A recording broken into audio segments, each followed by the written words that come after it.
Good morning. আমি মাকবোৰৰ সদায় ৰাতিপুৱা এটাই চিন্তা, আজিনো টিফিনত কি দিম, ল'ৰা ছোৱালীক টিফিনত কি দিম সেইটো লৈ সদায় চিন্তা।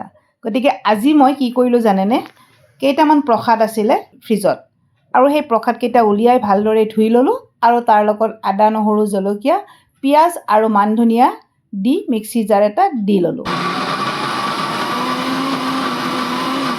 এতিয়া মই মিক্সিৰ জাৰৰ পৰা এটা বাতিত ট্ৰান্সফাৰ কৰি ল'লোঁ আৰু জোখমতে নিমখ হালধি দি ভালদৰে সানি ল'লোঁ।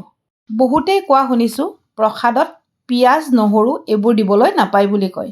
মই কিন্তু এজন অধ্যাপকক সুধিছিলোঁ, তেখেতে মোক কৈছিলে নিজে শৰাই দিয়া প্ৰসাদৰ কেতিয়াও আমিষ বস্তু ব্যৱহাৰ কৰিব নালাগে আৰু আনৰ শৰাইৰ প্ৰসাদ এনেদৰে খাব পাৰি। এতিয়া মই এটা কেৰাহী পাতি দিলোঁ আৰু তাত মিঠাতেল গৰম হ'বলৈ দি হাতেৰে এটা এটাকৈ পকৰা বনাবলৈ আৰম্ভ কৰি দিলোঁ। এনেদৰে মই আটাইখিনিৰে পকৰা বনাই পূৰা ৰেডি কৰি ল'লোঁ। মচমচীয়াকৈ পূৰা পকৰা ৰেডি মোৰ। এতিয়া আহিল টিফিনৰ চিন্তাটো। টিফিনৰ কাৰণে অকণমান ফ্ৰুইটছ কাটি ল'লোঁ আৰু এয়া ল'ৰাৰ টিফিনটো ৰেডি কৰি আছোঁ। দুটা কল দিলোঁ, 2-3 পিচমান মধুৰিআম দিলোঁ। এই যে অৰেঞ্জ কালাৰৰ ফ্ৰুইটছটো মৌচুমী কিন্তু নহয়, কি নাম হয় মই নাজানো। বজাৰৰ পৰা পাওঁ, লৈ আহোঁ আৰু খাওঁ।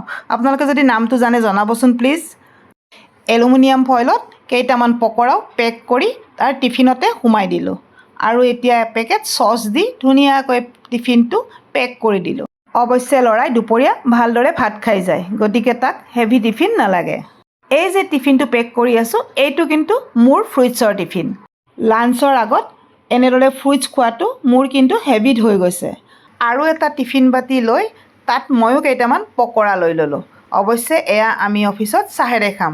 মোৰ কলিগ গোটেইকেইজনীয়ে মিলি চাহেৰে খাবলৈহে লৈছোঁ। আজি টিফিনৰ ভিডিঅ'টো দেখালোঁ, কেনেকুৱা লাগিল জনাবচোন। Thank U.